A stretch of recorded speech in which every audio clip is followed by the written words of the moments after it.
everybody and their neighbor. Welcome back to Gear and Gigs. I'm your host, Jet Stone. So glad you could stop by today. Stacy Venn, one of my favorite people in the world, is here with me today to check out a pedal. Stacy, how are you doing?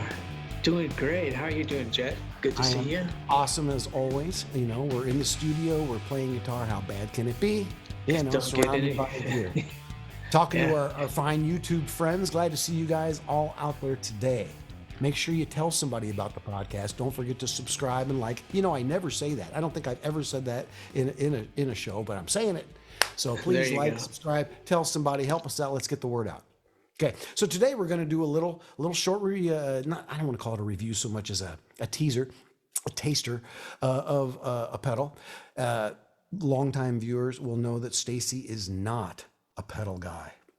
I know, not too much. He's an amp guy, and there's nothing wrong with being an amp guy, but I'm a pedal guy. I want to show him what pedals are like and the glory that pedals can bring. So we're going to spend some time over the next few weeks going through and showing him, demonstrating some pedals and see if we can, just trip his trigger a little bit. So today we've got one of his favorite players, Joe Bonamassa's signature wah pedal. So we got a kind of an inside shot here. We got a chance because he digs Bonamassa. And who doesn't dig Bonamassa's playing? The guy's amazing, and one of the biggest collections ever. So, there's a lot to talk about with old Joe. But he's come up with some great gear. And in this case, it's a signature Dunlop wah. It's got, as you can see from the picture, the copper top, not unlike a Duracell. It'll go and go. It's got a different sound than a standard Crybaby, and we're going to give it a listen. And, we're not going to do a direct comparison. I just want to know, do we like it? Are we fans? Do we think it's a good wah pedal? Is it too extreme? Is it too meh? Let's find out. And so what we're going to do is run a Les Paul because, it's Joe Bonamassa's signature thing. So we're going to take a 58 reissue, an R8 from the Gibson Custom Shop, and we're going to play that into the pedal, which is down here at my floor, at my feet. And we're going to be playing a Marshall Class 5, which you can see over there, the red one. That's going to be set on a clean sound at first, and then we may roll up some dirty or whatnot. But let's try it clean and kind of just see what we're dealing with here from a tone standpoint. So first, I'm going to give you the straight signal for the guitar, all three pickup positions, and then we'll go ahead and kick the wah in. You'll see me reach over to turn off this microphone here because it will pick up the amp in the room and I'll just not give you a pure sound. The amp is being mic'd with a tube mic going into a liquid channel, a Focusrite liquid channel preamp that's emulating a Neve console. It's going through our Digico console, our S31, and then it's just using the A to Ds in there, no EQ, and a little bit of reverb. So that's it. So the reverb is from the Digico console, not because the amp doesn't have any. All right, so here's our dry sound, and then I'll kick the pedal in.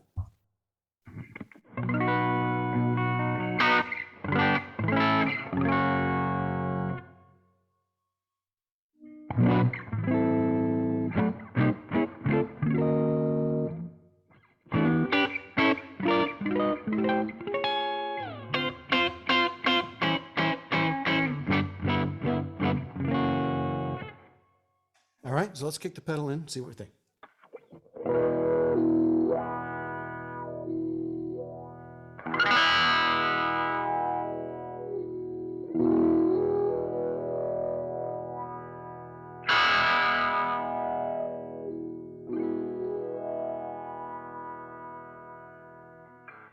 So I'm just trying to do it slow at first, kind of give you the idea, the full sweep, and then I'll try to do it some musical examples.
So before I say anything, what do you think? Well, that sounds like Sounds like a a wah Wawa. Thanks, Yeah, Stacy. no. This is why we bring Stace on. He's an expert, and he can tell you right away. Hey, that is a wah pedal. Thanks, everybody. No, oh no, there's one more. Yeah. No, and it sounds really good. I like, when you do the slow sweep, it almost has kind of a Leslie feeling in the wah. I know that that's not one of the things you generally get out of a wah pedal, so that's pretty nice. I hadn't really thought about the fact that it sounded kind of Leslie-ish. Interesting. Yeah, and it's. I don't use a wah pedal a ton, but it is one of the things that you better kind of have around. I think we're breaking through because we may be selling him on this one. Hang on, everybody. Well, I'll say that it seems it's got a lot of throw. I mean, it really does a big frequency sweep, I think. And in general, I'm used to a smaller sweep on my wahs. I like a little less sweep because I try to use it more vocally, right? Just to add like almost a format sound to the guitar to make it sound like it's talking, kind of thing. This you have to be pretty careful. I mean, it's pretty deep when you go deep, and it's pretty bright at the top end. So I think I'd like to try it with a Strat or Tele and see how bright it gets. But it's expressive. It's very expressive, and it's got a lot of Hendrix feel to it. I mean, it does have a little bit of I shouldn't say a little bit. It's got quite a bit of that kind of a vowel-y kind of thing. Yeah. I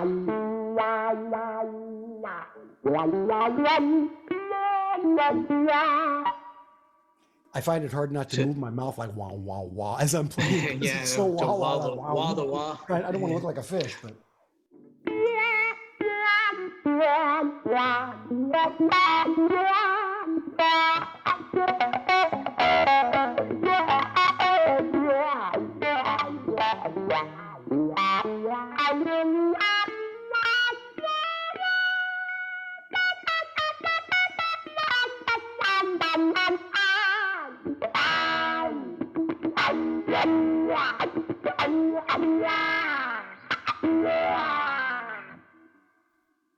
Yeah, it does have a lot of sweep. It does have a lot of sweep. So let's let me switch over to a Tele or a Strat. What do you think?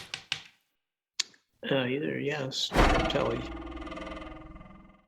Okay, so let's try an AVRI 62 reissue Tele in Seafoam Green.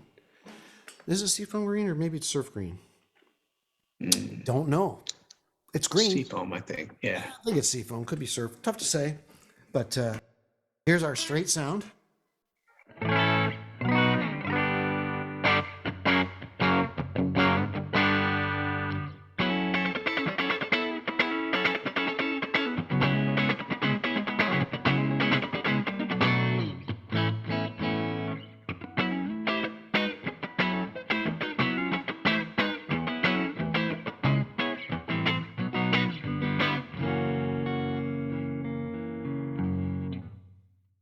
Nice solid sound, not too extreme in any way. Let's see what Mr. Wawa does.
I don't like it as much on the single coil.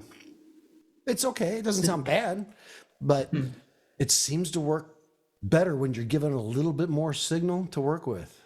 You know, it's such an extreme range, or at least I shouldn't call it that, but it seems like an extreme range to me, that at the top and bottom ends of it, the Tele seems to lose some body, some volume, you know, it seems some impact, where the Paul didn't do that.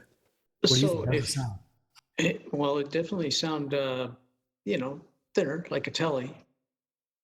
Recently, a few days ago, we tested the Dane, Danish Pete's pedal. So where would you put that in relation to this? In front Well, or behind? It depends what you want. You know, we can try it if you like. You want to put the? I've got the Dane. We can wrap the Dane in front and behind. Let's see the difference. That's where I get kind of jumbled up about pedals. You know. Okay, well, let's try it. It won't take very long. I got it right okay. here. So let me just try it. We'll put it in front. We'll put it behind and see what it does. Okay. I'll keep the. Which guitar do you want? This same guitar here? Or do you Sure, want that's the one that you didn't think sounded as good. So let's see if we can make it sound as good. Okay, we're back in the room, and we're going to play the Tele through the Dane into the Bonamassa wah and into the Marshall Class 5, and then we'll switch it and put the Dane on the other side, on the back end of the wah. So right now it's going to be on the front end. I'll kick on a little distortion, and then I'll kick on the wah.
The thing I'll say is when you knock it back or kick it back all the way, it really diminishes your ability to cut through and your ability to get the note across. And I didn't notice that, once again, I didn't notice that as much with the Les Paul. So that could be a gain thing. I'm going to kick the boost on the Dane to see if we can, and roll at the bottom end, see if I can get a little bit more of a Les Paul thing going to see if it does what I think it should do.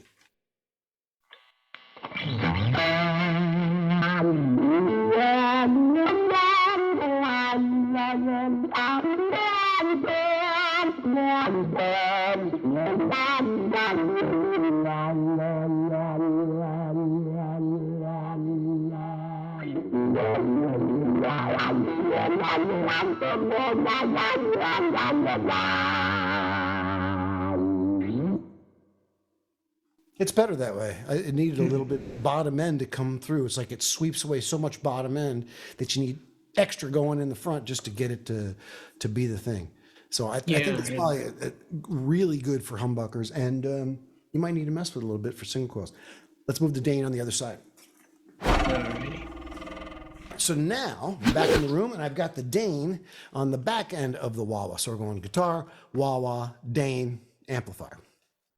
Okay, here's our dry signal.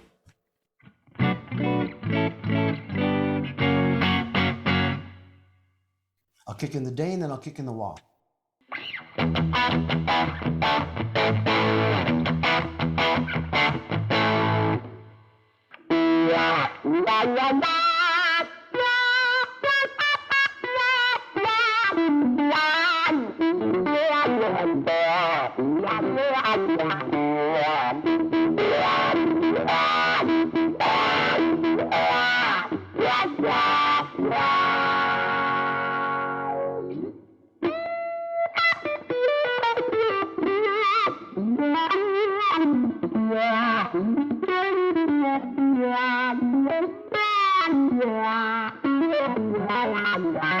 So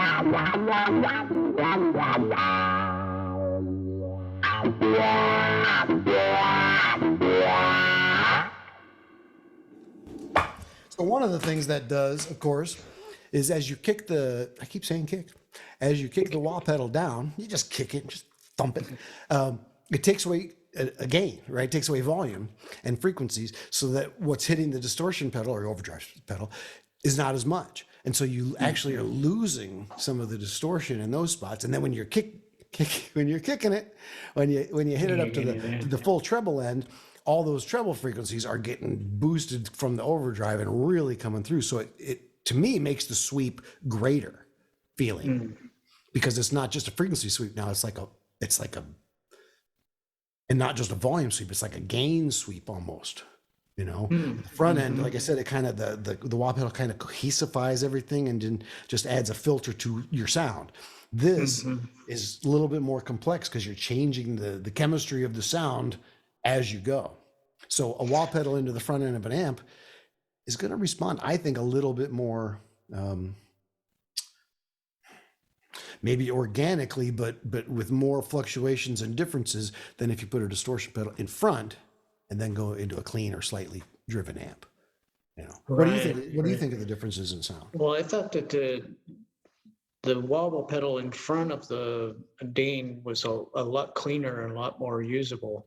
That's what this is, right? You like that better? Yeah. Really? Well, yeah, because the other way was really kind of it added a lot of noise, a lot of background noise. I felt like, and maybe that's because the signal going into the wobble pedal is already boosted. Right. Well, yeah, I suppose that's true. Well, it's getting more treble too. So the treble frequencies, that's where you're going to get noise. Well, and then a lot of times, wobble pedal, sometimes I kind of just set it in the middle and it adds just a little bit of color to the old cocked wah. Yeah. Yeah. Yeah, I'm not a fan of that sound, but I know a lot of people really do like that, and it can do that. This one's, once again, is such a, compared to a lot of wah pedals, this one really manhandles the sound. You know, it does a lot, and there's some that just don't do quite that much. This one really grabs on and twists and bends. I didn't try it with the Dane boost after, so let's try it with the Dane boost because we found that gave us some nice bottom end and see if that maybe changes it for me. Okay.